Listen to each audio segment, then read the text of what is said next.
Good evening dear student. आज की class में हम लोग सॉल्व करेंगे मैथमेटिक्स के मोस्ट इंपॉर्टेंट टॉप 25 क्वेश्चंस को।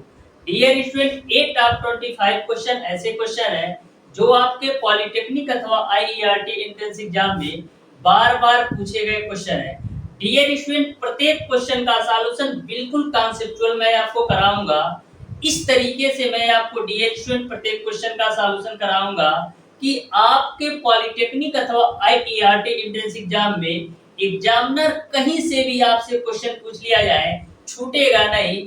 बस आप वीडियो को शुरू से अंत तक जरूर देखिएगा, जिससे आपको प्रत्येक क्वेश्चन का कॉन्सेप्ट अच्छी तरीके से समझ में आ सके। क्योंकि डियर स्टूडेंट, आपको भी पता है कॉन्सेप्ट इज पावर। यदि आपको किसी भी क्वेश्चन का या किसी भी चैप्टर का कॉन्सेप्ट अच्छी तरीके से क्लियर है, तो उस चैप्टर से रिलेटेड कोई सा भी क्वेश्चन आपसे पूछ लिया जाए, आप 100% एक्यूरेसी के साथ मैक्सिमम 10 से 15 सेकंड के अंदर सॉल्व कर सकते हैं। तो डियर स्टूडेंट, आपको अभी पता है कि मैं जितने भी चैप्टर कवर करवाता हूं या जितने भी क्वेश्चन का सॉल्यूशन करवाता हूं, टोटल क्वेश्चन का सॉल्यूशन बिल्कुल कॉन्सेप्चुअल कराता हूं, जिससे आपको सारी चीजें अच्छी तरीके से क्लियर समझ में आ सके। तो डियर स्टूडेंट, स्टार्ट करते हैं आज की क्लास। एक बात और डियर स्टूडेंट, वीडियो को शुरू से अंत तक जरूर देखिएगा और यह बताइएगा कि वीडियो क्वालिटी क्या है और साउंड क्वालिटी कैसी है। तो डियर स्टूडेंट, स्टार्ट करते हैं आज की क्लास। देखते हैं डियर स्टूडेंट क्वेश्चन नंबर 1।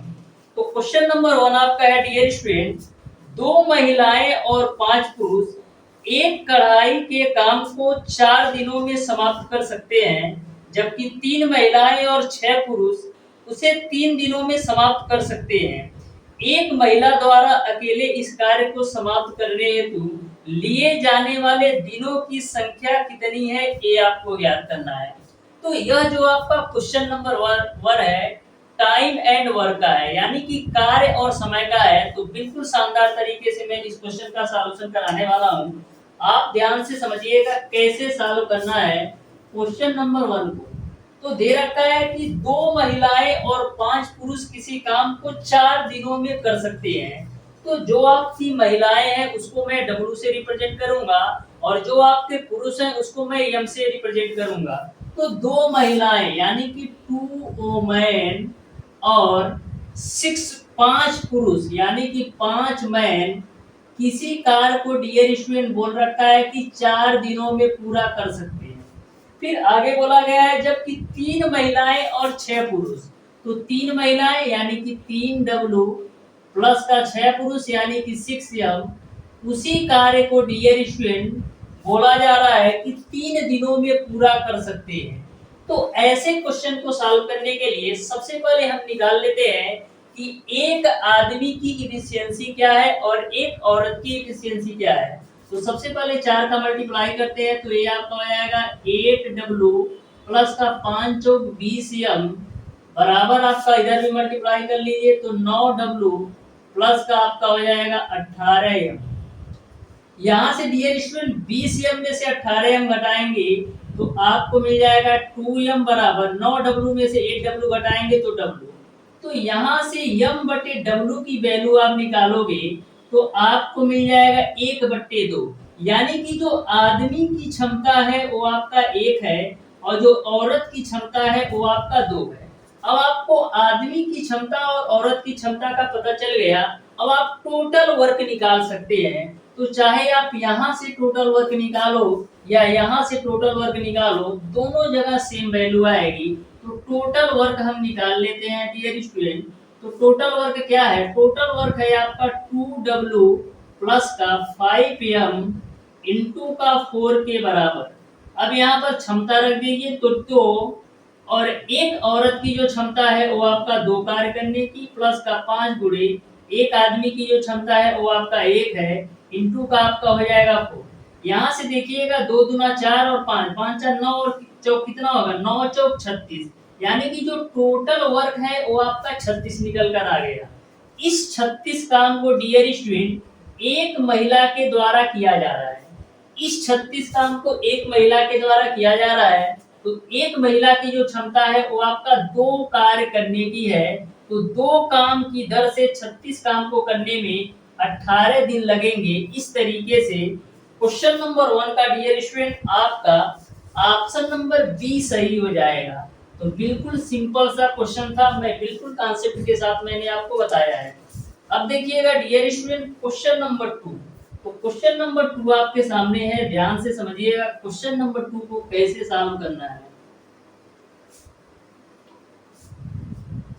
तो क्वेश्चन नंबर 2 है डियर स्टूडेंट, बोला है बिंदु Q से एक वृत्त पर स्पर्श रेखा की लंबाई 8 सेंटीमीटर है और केंद्र से Q की दूरी आपका 10 सेंटीमीटर है, तो आपको वृत्त की त्रिज्या बताना है। तो ध्यान से समझिएगा क्वेश्चन नंबर 2 को कैसे सॉल्व करना है। बिंदु Q से एक स्पर्श रेखा की लंबाई आपका 8 सेंटीमीटर दे रखा है, तो इस तरीके से मैंने एक वृत्त बना लिया। स्पर्श रेखा की लंबाई बिंदु Q से दे रखा है आपका 8 सेंटीमीटर और केंद्र से बिंदु Q की जो दूरी दे रखा है वो आपको दे रखा है डियर स्टूडेंट 10 सेंटीमीटर। आपको बताना है कि वृत्त की त्रिज्या क्या है। तो ए आपका Q है, इसको मैं मान लेता हूँ P है और इसको मान लेता हूँ R। तो आपका एक त्रिभुज बन गया P, Q और R के रूप में, जिसमें आपका Q और R एक आपका कोण है और P से Q की दूरी आपका लंब है और P से R की दूरी आपका आधार है। तो आपको पता है डियर स्टूडेंट, इस तरीके से आपका एक समकोण त्रिभुज बन गया, क्योंकि यहाँ पर आपका 90 डिग्री बन रहा है। तो इस कंडीशन में डियर स्टूडेंट, समकोण त्रिभुज के कंडीशन में जो कोण का स्क्वायर बराबर होता है लंब का स्क्वायर प्लस का आधार का स्क्वायर। तो यहाँ से डियर स्टूडेंट कोण आपका कितना है, कोण आपका है RQ का स्क्वायर बराबर हो जाएगा लंब का स्क्वायर प्लस आधार का स्क्वायर। तो लंब क्या है, लंब आपका है PQ का स्क्वायर प्लस का आधार क्या है आपका PR का स्क्वायर। अब सारी वैल्यू रख दीजिए। तो RQ की वैल्यू आपका 10 है, 10 का स्क्वायर करोगे 100 हो जाएगा। PQ का मान आपका 8 है, 8 का स्क्वायर करोगे 64 मिलेगा प्लस का आपका हो जाएगा PR का स्क्वायर। यहाँ से डियर स्टूडेंट आप PR का स्क्वायर की वैल्यू निकालोगे तो 100 में से 64 घटाओगे तो आपको मिलेगा 36। तो यहाँ से आपको PR की वैल्यू मिल जाएगी 6 के रूप में, यानी कि जो वृत्त की त्रिज्या हो जाएगी वो आपका 6 सेंटीमीटर आ जाएगा। इस तरीके से क्वेश्चन नंबर 2 का ऑप्शन नंबर सी सही हो जाएगा। अब देखिएगा डियर स्टूडेंट क्वेश्चन नंबर 3। तो क्वेश्चन नंबर 3 भी आपका बिल्कुल आसान सा क्वेश्चन है, तो ध्यान से समझिएगा क्वेश्चन नंबर 3 को कैसे सॉल्व करना है। जो आपका क्वेश्चन नंबर 3 है औसत का क्वेश्चन है, तो ध्यान से समझिएगा क्वेश्चन नंबर 3 को। बोला है 40 संख्याओं का औसत आपका 35 है, यदि दो संख्याएं 84 और 62 को शामिल नहीं किया जाए तो शेष संख्याओं का औसत क्या होगा, ये आपको बताना है। तो ऐसे क्वेश्चन को सॉल्व करने के लिए डियर स्टूडेंट, सबसे पहले आपको 40 संख्याओं के योग निकाल लेना है। तो 40 संख्याओं का आप योग निकाल लीजिए। तो 40 संख्याओं का योग, 40 संख्याओं का योग किसके बराबर होगा, 40 संख्याओं का योग आपका होगा संख्याओं की संख्या गुणे औसत के बराबर। तो संख्याओं की संख्या तो आपका है 40 और औसत आपको दे रखा है 35। तो यहाँ से आप 40 गुणे 35 करोगे तो आपको 40 संख्याओं का योग का पता चल जाएगा।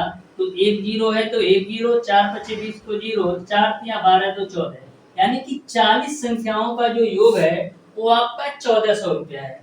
फिर क्वेश्चन में ऐसा बोला जा रहा है कि 84 और 62 को शामिल नहीं किया जाता है, यानी कि इस 40 संख्याओं में से दो संख्याएं आपका 84 और 62 है, उनको यदि शामिल नहीं किया जाए तो औसत कितना होगा ये आपको बताना है। तो देखिएगा 40 संख्याओं का औसत आपका 1400 है, इसमें आपको 84 और 62 को शामिल नहीं करना है, तो औसत कितना होगा ये आपको बताना है। तो देखिएगा जब दो संख्याएं आपकी निकल गई, एक 84 और एक 62, तो पहले जो टोटल संख्याएं थी वो आपका 40 थी। जब दो संख्याएं आपका निकल गई तो अब संख्याओं की संख्या आपका कितना आ गई, 38। अब इसी को सॉल्व कर लीजिए तो बची संख्याओं का औसत पता चल जाएगा। तो यहाँ से आपका हो जाएगा 1400 माइनस का 4 2 6 और 8 6 14, यानी 146 बट्टे का आपका हो जाएगा 38। तो 1400 में से आप 146 घटाइए तो 10 में से 6 जाएगा आपका 4 मिलेगा, फिर यहाँ पर 9 में से 4 जाएगा 5 मिलेगा, फिर वहां पर आपका 3 में से 1 जाएगा 2 मिलेगा, फिर ये आपका 1 हो जाएगा, बट्टे का आपका हो जाएगा 38। इसी को आप हल कर लीजिए तो बची संख्याओं का आपका औसत मिल जाएगा। तो यहाँ से डियर स्टूडेंट देखिएगा 2 से काटते हैं तो 2 19 38 हो जाएगा। ये आपका 2 छक्का 12, 2 दूना 4, फिर 2 सत्ते 14। फिर आप 19 से काट लीजिए तो 19 तिया आपका होता है 57, फिर बचेगा 5 7 19 तिया 57। यानी कि यदि दो संख्याओं को काउंट नहीं किया जाए तो बची संख्याओं का जो औसत होगा वो आपका 33 होगा। इस तरीके से क्वेश्चन नंबर 3 का डियर स्टूडेंट आपका ऑप्शन नंबर बी सही हो जाएगा। तो जितने भी क्वेश्चन आपके एग्जाम में पूछे जाएंगे बिल्कुल सिंपल से पूछे जाएंगे, बस आपको प्रत्येक क्वेश्चन का कॉन्सेप्ट अच्छी तरीके से पता होना चाहिए।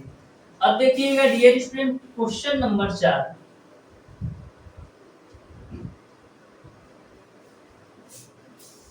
तो क्वेश्चन नंबर 4 है आपका डियर स्टूडेंट, पिता और पुत्र की वर्तमान आयु का अंतर 20 वर्ष है। 5 वर्ष पश्चात उनकी आयु का अनुपात 2:1 हो जाता है। तो वर्तमान में पुत्र की आयु कितनी है ये आपको बताना है। तो ध्यान से समझिएगा क्वेश्चन नंबर 4 को। सबसे पहले डियर स्टूडेंट मैं मान लेता हूं कि जो पिता की आयु है, पिता की वर्तमान आयु मैं मान लेता हूं, पिता की वर्तमान आयु, पिता की वर्तमान आयु में मान लेता हूं डियर स्टूडेंट आपका 100 वर्ष है। और वहीं पर डियर स्टूडेंट मैं मान लेता हूं कि पुत्र की वर्तमान आयु जो है वो आपका y वर्ष है। यहाँ तक आपको क्लियर है। बोला है पिता और पुत्र की वर्तमान आयु का अंतर आपका 20 वर्ष है। तो पिता की आयु की वर्तमान आयु मैंने माना है x और पुत्र की वर्तमान आयु मैंने माना है y। इनका अंतर दे रखा है 20 वर्ष, यानी x माइनस वाई की वैल्यू आपको दे रखा है 20। फिर आगे क्वेश्चन में बोला गया है कि 5 वर्ष पश्चात उनकी आयु का अनुपात 2:1 हो जाता है। तो 5 वर्ष पश्चात, पश्चात का मतलब 5 वर्ष बाद। तो जब भी आपको बाद बोला जाए या पश्चात बोला जाए तो आपको जोड़ना है, लेकिन पहले बोला जाए तो आपको घटाना है। क्वेश्चन में बोला गया 5 वर्ष पश्चात, यानी कि 5 वर्ष बाद उनकी आयु का अनुपात 2:1 हो जाता है। यानी कि 5 साल आपके पिता में भी जुड़ जाएगा और 5 साल आपके पुत्र में भी जुड़ जाएगा। तो 5 वर्ष पश्चात उनकी आयु का अनुपात 2:1 हो जाता है। तो आपको बताना है कि पुत्र की वर्तमान आयु कितनी है। तो इसको हम सॉल्व कर लेते हैं। तो यहाँ से आपको मिलेगा x प्लस का 5 बराबर 2y प्लस का 10। तो यहाँ से आप सॉल्व कीजिएगा तो x माइनस का 2y बराबर आपको मिल जाएगा 5। इसको आप मान लीजिए समीकरण 1 और इसको आप मान लीजिए समीकरण नंबर 2। अब करते क्या है डियर स्टूडेंट, अब डियर स्टूडेंट समीकरण 1 में से समीकरण 2 को हटा दीजिए। तो समीकरण 1 आपका है x माइनस वाई बराबर 20 और समीकरण 2 आपका है x माइनस का 2y बराबर है आपका 5। तो घटा देते हैं तो यहाँ पर तो आपका हो जाएगा प्लस, यहाँ पर माइनस, तो ये कैंसिल हो जाएगा। 2y में से y घटाओगे तो y मिलेगा और 20 में से 5 घटाओगे तो 15 मिलेगा। तो y की जो वैल्यू निकाल लिया वो आपने निकाल लिया 15 वर्ष। आपको बताना था कि पुत्र की वर्तमान आयु, तो पुत्र की वर्तमान आयु मैंने माना था y और y की वैल्यू 15 वर्ष आ गई। इस तरीके से पुत्र की जो वर्तमान आयु होगी वो आपका 15 वर्ष हो जाएगा। यानी कि क्वेश्चन नंबर 4 का ऑप्शन नंबर बी सही हो जाएगा। किसी भी चैप्टर का क्वेश्चन आपसे पूछ लिया जाए, बस आपको कॉन्सेप्ट अच्छी तरीके से क्लियर होना चाहिए, आपसे छूटेगा नहीं और आप 100% एक्यूरेसी के साथ किसी भी चैप्टर के क्वेश्चन को सॉल्व कर सकते हैं। डियर स्टूडेंट, अभी तक मैंने 90% चैप्टर को बिल्कुल शानदार तरीके से कॉन्सेप्चुअल सॉल्व करवा रखा है। यदि आपको किसी भी चैप्टर के क्वेश्चन में कोई भी प्रॉब्लम है तो हमारी कॉन्सेप्ट वाली वीडियो जरूर देख लीजिएगा। आप किसी भी चैप्टर का वीडियो चाहिए तो हमारे चैनल ओडी स्टडी पॉइंट पर 100% आपको मिल जाएगा, क्योंकि 90% चैप्टर को मैंने बिल्कुल शानदार तरीके से कवर करा रखा है। अब देखिएगा डियर स्टूडेंट क्वेश्चन नंबर 5।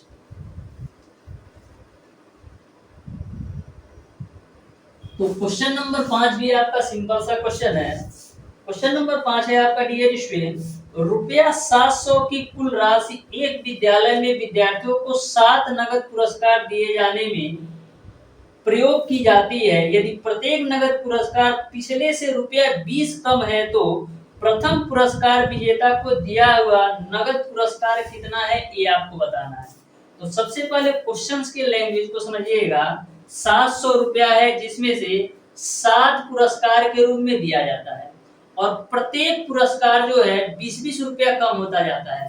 यानी कि यदि आपका पहला पुरस्कार डियर स्टूडेंट x रुपया होगा तो दूसरा पुरस्कार कितना होगा x माइनस का 20 रुपया, क्योंकि पहले से जो दूसरा पुरस्कार है 20-20 रुपया कम होता जाता है। तो इसी प्रकार से यदि मैं बोलूं तीसरा पुरस्कार कितना होगा x माइनस का 40, क्योंकि इससे 20 रुपया ये कम होगा। फिर चौथा क्या होगा, इससे भी 20 रुपया कम होगा यानी x माइनस 60 होगा। पांचवा क्या होगा, इससे भी आपका 20 रुपया कम होगा यानी x माइनस 80 होगा।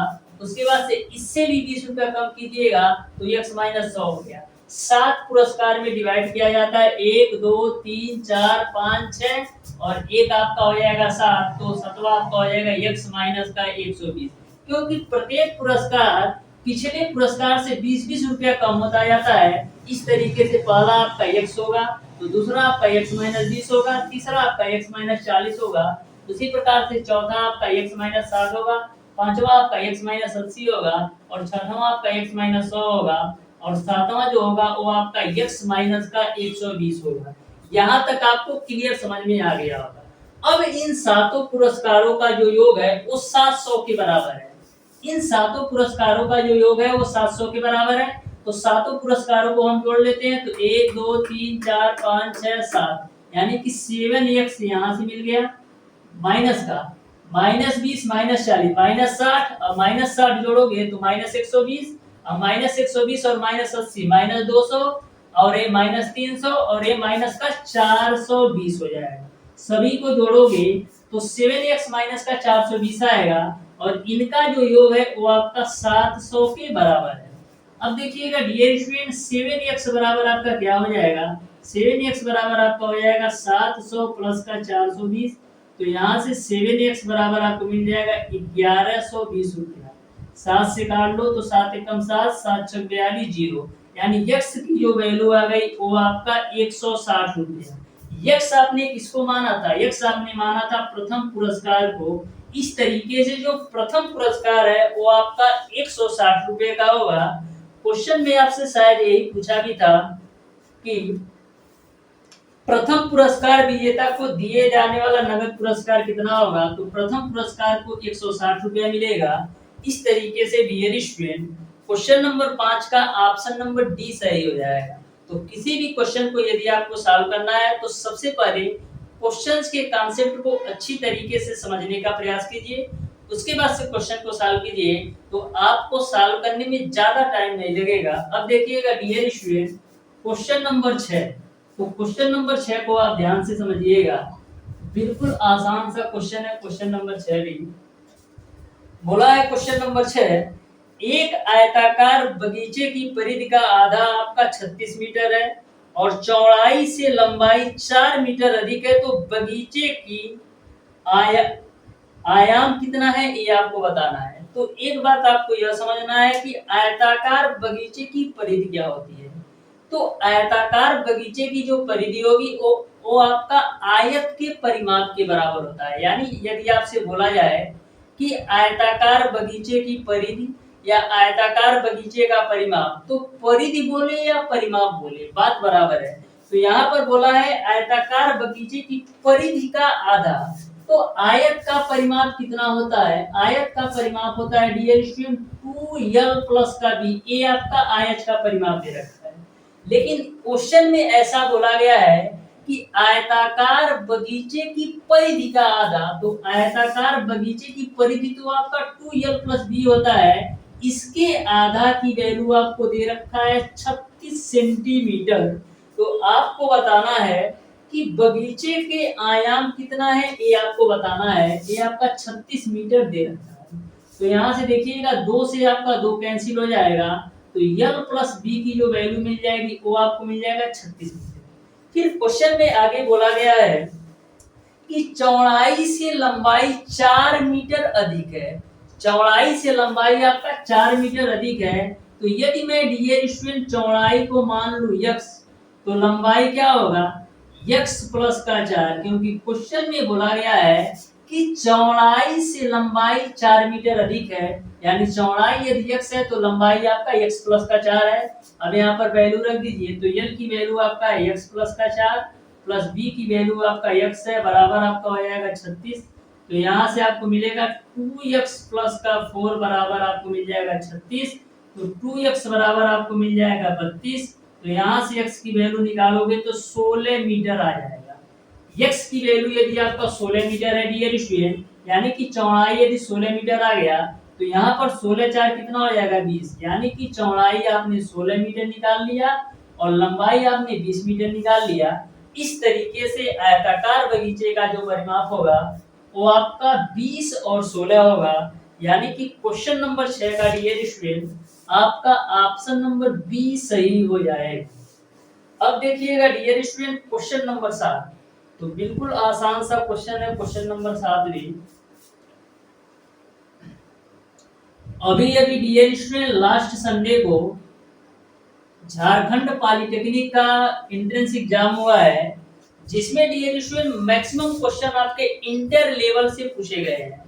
तो उसमें डियर स्टूडेंट आपको घबराने की जरूरत नहीं है, क्योंकि यदि आपका क्वेश्चन का लेवल टफ है तो सबके लिए लग है। यदि आपका क्वेश्चन का लेवल टफ है तो सबके लिए टफ है, तो जो आपका कट ऑफ जाएगा वो आपका हाई जाएगा। तो डियर स्टूडेंट जो भी स्टूडेंट अपना बेस्ट परफॉर्मेंस दिए होंगे अपने एग्जाम में, उनका सिलेक्शन 100% हो रहा है। क्योंकि यदि आपका क्वेश्चन का लेवल इजी होता तो सबके लिए इजी होता, यदि टफ है तो सबके लिए टफ होगा।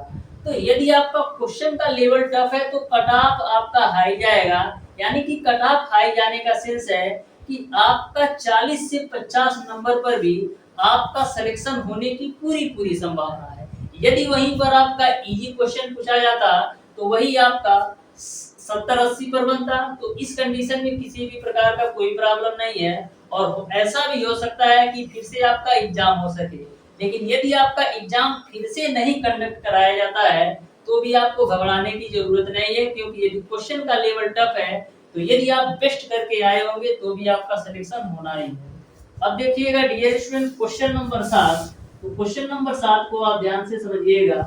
क्वेश्चन नंबर 7 में बोला गया है कि एक भिन्न 1/3 हो जाती है जब अंश में 1 घटाया जाता है, और 1/4 हो जाती है जब हर में 8 जोड़ दिया जाता है। तो भिन्न क्या है ये आपको बताना है, तो ध्यान से समझिएगा क्वेश्चन नंबर 7 को। तो सबसे पहले डियर स्टूडेंट मैं मान लेता हूं कि जो आपका भिन्न है वो आपका x/y है, यानी कि x आपका अंश है और y आपका हर है। बोला है जब अंश में से 1 घटाया जाता है, अंश आपका x है, इसमें से जब 1 घटाया जाता है और हर में कोई परिवर्तन नहीं किया जाता है तो आपका भिन्न 1/3 हो जाता है। बोला है 1/3 हो जाती है जब अंश में से 1 घटाया जाता है, तो मैंने अंश में से 1 घटा दिया। अब इसको आप सॉल्व कर लीजिए तो मिलेगा आपको 3x माइनस का 3 बराबर y। यहाँ से आपको मिलेगा 3x माइनस का y बराबर 3 के रूप में। इसको आप मान लो समीकरण 1। फिर आगे क्वेश्चन में बोला गया है कि और भिन्न 1/4 हो जाती है जब हर में 8 जोड़ दिया जाता है। तो हर में 8 जोड़ देते हैं, तो x आपका अंश है, हर आपका y है, तो हर में जब 8 जोड़ देते हैं तो वही भिन्न आपका 1/4 हो जाती है। तो आपको बताना है कि वह कौन सी भिन्न है। तो देखिएगा इसको आप सॉल्व करेंगे तो मिलेगा आपको 4x बराबर y प्लस का 8। तो यहाँ से मिलेगा आपको 4x माइनस का y बराबर 8। इसको आप मान लो समीकरण नंबर 2। अब समीकरण 1 व 2 को हल करके आप x और y की वैल्यू निकाल सकते हैं। तो करते क्या है डियर स्टूडेंट, समीकरण 2 में से समीकरण 1 को घटा लेते हैं। समीकरण 2 में से समीकरण 1 को घटा लेते हैं, तो समीकरण 2 आपका है 4x माइनस का y बराबर 8, और समीकरण 1 आपका है 3x माइनस का y बराबर 3 के रूप में। तो यहाँ से देखिएगा 4x में से 3x घटाओगे x, ये आपका कैंसिल हो जाएगा। 8 में से 3 घटाओगे तो 5, यानी x की वैल्यू आपने निकाल लिया 5। अब x का मान 5 चाहे समीकरण 1 या 2 में रख करके आप y का मान निकाल सकते हैं। तो x का मान 5 समीकरण 1 में रखते हैं, तो 3 गुणे 5 माइनस का y बराबर आपका हो जाएगा 3, तो यहाँ से आप y की वैल्यू निकालोगे तो 12 मिल जाएगा। इस तरीके से x की वैल्यू आपने निकाला 5 और y की वैल्यू निकाला आपने 12। तो यहाँ पर आपका x की वैल्यू 5 और y की वैल्यू 12। इस तरीके से जो आपका भिन्न होगा वो आपका 5/12 होगा। यानी कि क्वेश्चन नंबर 7 का ऑप्शन नंबर सी सही हो जाएगा। क्वेश्चन नंबर 7 का ऑप्शन नंबर सी सही हो जाएगा। अब देखिएगा डियर स्टूडेंट क्वेश्चन नंबर 8। तो क्वेश्चन नंबर 8 को आप बिल्कुल ध्यान से समझिएगा। मैं प्रत्येक क्वेश्चन को बिल्कुल शानदार तरीके से कराने वाला हूँ डियर स्टूडेंट। आप हमारी मैक्सिमम 3 से 4 क्लास लेकर के देखिए, आपको मैथ बिल्कुल शानदार तरीके से समझ में आ जाएगा। आपको कहीं से भी कोई प्रॉब्लम नहीं आने वाला है। बस आप 3 से 4 क्लास हमारी लीजिए, मैथ आपके दिमाग में ना उतार दो तो कहिएगा, क्योंकि मैं प्रत्येक क्वेश्चन का सॉल्यूशन बिल्कुल कॉन्सेप्चुअल कराता हूँ। तो डियर स्टूडेंट देखिएगा क्वेश्चन नंबर 8 को। क्वेश्चन नंबर 8 है आपका डियर स्टूडेंट, लंबाई 7 सेमी और चौड़ाई 4 सेमी वाले एक आयताकार तार को एक वृत्त बनाने के लिए मोड़ा जाता है। वृत्त का क्षेत्रफल क्या है ये आपको बताना है। तो एक बात यहाँ पर आपको यह समझना है कि जो आपका आयताकार तार है इसको मोड़ करके एक वृत्त का रूप दिया जाता है। एक आयताकार तार है, इसको मोड़ करके एक वृत्त का रूप दिया जाता है। यानी कि आयताकार तार का जो परिमाप होगा वह बराबर होगा आपके वृत्त के परिमाप के बराबर, क्योंकि आयताकार तार से ही हम वृत्त की परिधि बना रहे हैं या वृत्त की परिमाप बना रहे हैं। तो ऐसे कंडीशन में आयताकार तार का जो परिमाप होगा वो आपका वृत्त के परिमाप कहिए या वृत्त की परिधि कहिए, बात बराबर है, उसके बराबर होगा। तो ध्यान से समझिएगा, आयताकार तार का परिमाप क्या होगा? तो आयत का परिमाप होता है 2l + b। तो आयताकार तार का परिमाप जो होगा वो आपका वृत्त के परिमाप के बराबर कहिए या वृत्त के परिधि के बराबर, क्योंकि वृत्त का परिमाप है कहिए या वृत्त की परिधि, दोनों बात आपका समान है। तो यहाँ पर आयताकार तार का जो परिमाप होगा वो वृत्त की परिधि के बराबर होगा। तो वृत्त की परिधि क्या होती है? 2πr के बराबर होती है। यहाँ तक आपको सारी बातें क्लियर समझ में आ गई होगी। अब देखिएगा 2 से आप 2 को कैंसिल कर दीजिए।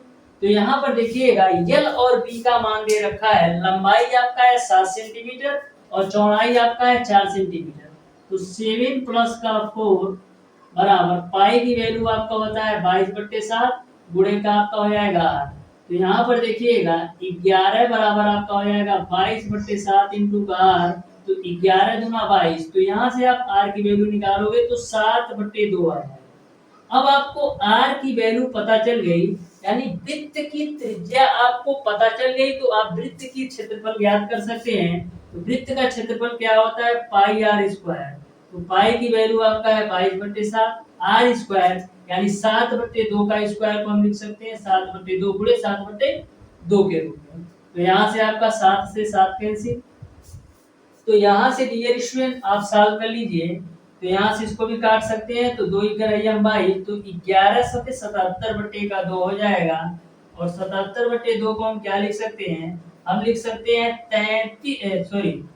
77/2 को हम लिख सकते हैं 2 × 3 = 6, 2 × 8 = 16, 2 × 5 = 10, यानी कि 38.5 के बराबर होगा। इस तरीके से जो वृत्त का क्षेत्रफल होगा वो आपका 38.5 सेंटीमीटर हो जाएगा। यानी कि क्वेश्चन नंबर 8 का ऑप्शन नंबर ए सही हो जाएगा। अब देखिएगा डियर स्टूडेंट क्वेश्चन नंबर 9। तो क्वेश्चन नंबर 9 को आप ध्यान से समझिएगा, बिल्कुल आसान सा क्वेश्चन है क्वेश्चन नंबर 9 भी। आप ध्यान से समझिएगा क्वेश्चन नंबर 9 को कैसे सॉल्व करना है। बोला है टावर के आधार से 45 मीटर दूर भूमि पर एक बिंदु से टावर के शीर्ष का उन्नयन कोण आपका 60 डिग्री है। तो टावर की ऊंचाई क्या है ये आपको बताना है। तो ध्यान से समझिएगा, टावर के आधार से 45 मीटर दूर। तो इस तरीके से मान लीजिए आपका ये टावर है, इसके आधार से 45 मीटर दूर, ये मैंने 45 मीटर दूर भूमि पर एक बिंदु से टावर के शीर्ष का उन्नयन कोण आपको दे रखा है 45 डिग्री। यानी कि टावर के शीर्ष से इस बिंदु के जो उन्नयन कोण है वो आपको दे रखा है डियर स्टूडेंट 45 डिग्री। तो आपको बताना है कि टावर की ऊंचाई क्या है, ये आपको बताना है। यानी इस टावर की ऊंचाई क्या है, ये आपको बताना है। तो मैं मान लेता हूँ डियर स्टूडेंट, जो टावर की ऊंचाई है वो आपका एच है, नामकरण कर दो तो ए बी और सी हो गया। तो यहाँ पर डियर स्टूडेंट होगा क्या कि जो आपका टावर की ऊंचाई है ये ज्ञात करना है। तो सोच, ये आपका 60 डिग्री है, ये आपका 60 डिग्री है। तो यहाँ पर आपको टावर की ऊंचाई ज्ञात करना है। तो देखिएगा, ये आपका लंब है, ये आपका आधार है, ये आपका कोण है। तो यहाँ पर हम कौन सा फार्मूला लगाएं कि जिसमें लंब और आधार आ जाए। तो यहाँ पर हम लिख सकते हैं डियर स्टूडेंट, टेन 60 बराबर क्या हो जाएगा, टेन थीटा बराबर होता है लंब बट्टे का आधार। तो लंब आपका एच है और आधार आपका है 45। तो टेन 60 डिग्री का मान होता है कौड़ी में 3 बराबर एच अपान 45 हो जाएगा। तो यहाँ से आप एच की वैल्यू निकालोगे तो 45 कौड़ी में 3 आ जाएगा। इस तरीके से जो टावर की ऊंचाई आएगी वो आपका 45 कौड़ी में 3 होगा। यानी कि क्वेश्चन नंबर 9 का डियर स्टूडेंट आपका ऑप्शन नंबर बी सही हो जाएगा। तो बिल्कुल आसान सा क्वेश्चन ये भी था। टावर की ऊंचाई आपका 45 कड़ी में 3। अब देखिएगा डियर स्टूडेंट क्वेश्चन नंबर 10। तो क्वेश्चन नंबर 10 को आप ध्यान से समझिएगा। बोला है एक समकोण त्रिभुज का कोण 20 सेंटीमीटर है, इसकी अन्य दो भुजाओं की लंबाई में अंतर आपका 4 सेंटीमीटर है। तो भुजाओं की लंबाई क्या है ये आपको बताना है। तो ध्यान से समझिएगा, यहाँ पर बात हो रही है समकोण त्रिभुज का। तो देखिएगा, एक आपका कोई समकोण त्रिभुज है। इस तरीके से मैं आपका एक समकोण त्रिभुज ड्रा कर लेता हूँ।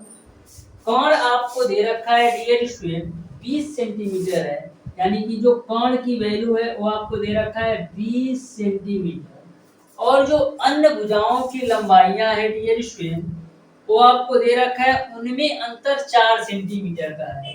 यानी कि आधार और लंब में 4 सेंटीमीटर का अंतर है।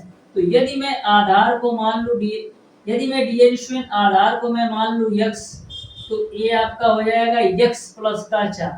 क्योंकि अन्य दो भुजाओं की लंबाइयों में 4 सेंटीमीटर का अंतर है। तो यदि आपका आधार 4 होगा तो लंब आपका x प्लस का 4 होगा। नामकरण कर दो तो a प्लस ए बी और c मैंने नामकरण कर दिया। तो समकोण त्रिभुज में होता क्या है, समकोण त्रिभुज में डियर स्टूडेंट आपका कोण का स्क्वायर बराबर लंब का स्क्वायर प्लस का आधार का स्क्वायर होता है। तो यहाँ पर डियर स्टूडेंट कोण आपका क्या है, कोण आपका है 20। तो 20 का स्क्वायर बराबर यानी कोण का स्क्वायर बराबर लंब का स्क्वायर प्लस आधार का स्क्वायर। तो ये आपका हो जाएगा x स्क्वायर प्लस का x प्लस 4 के स्क्वायर के बराबर हो जाएगा।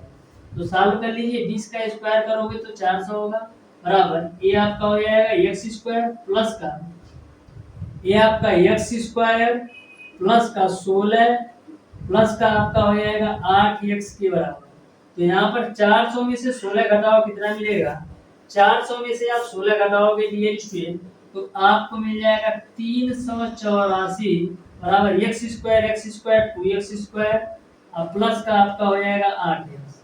तो यहाँ से डियर स्टूडेंट आपका होगा क्या, यहाँ से आपका 2x स्क्वायर प्लस का 8x माइनस का 384 बराबर आपका हो जाएगा 0।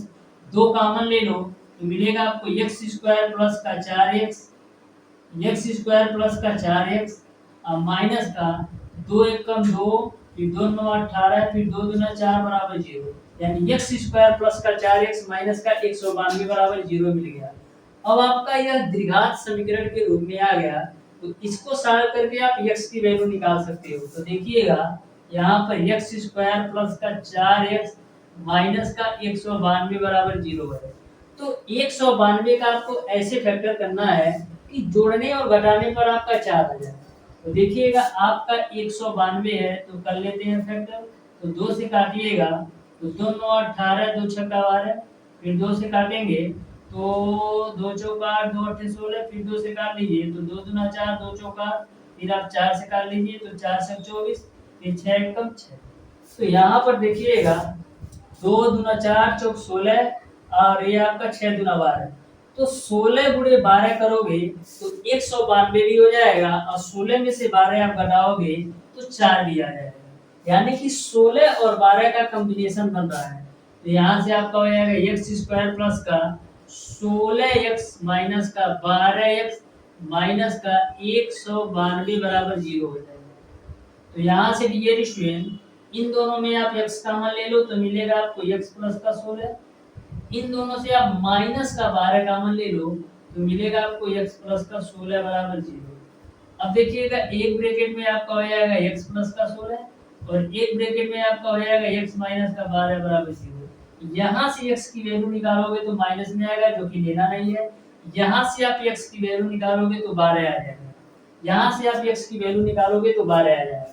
यानी कि जो आपका आधार है वो आपका 12 आ जाएगा और जो आपका लंब है वो आपका 16 हो जाएगा। इस तरीके से जो त्रिभुज की अन्य दो भुजाएं होंगी वो आपका 12 और 16 होगा। यानी कि क्वेश्चन नंबर 10 का डियर स्टूडेंट आपका ऑप्शन नंबर बी सही हो जाएगा। तो डियर स्टूडेंट आज की क्लास को यहीं तक रखते हैं। मैंने तो बोला था आपको 25 क्वेश्चन का सॉल्यूशन करवाने के लिए, लेकिन 10 क्वेश्चन का मैं सॉल्यूशन करवा रहा हूँ कुछ जरूरी काम की वजह से। तो डियर स्टूडेंट वीडियो को शुरू से अंत तक आप देख करके यह बता दीजिएगा कि वीडियो क्वालिटी क्या है और साउंड क्वालिटी क्या है। तो मिलते हैं नेक्स्ट क्लास में, तब तक के लिए धन्यवाद।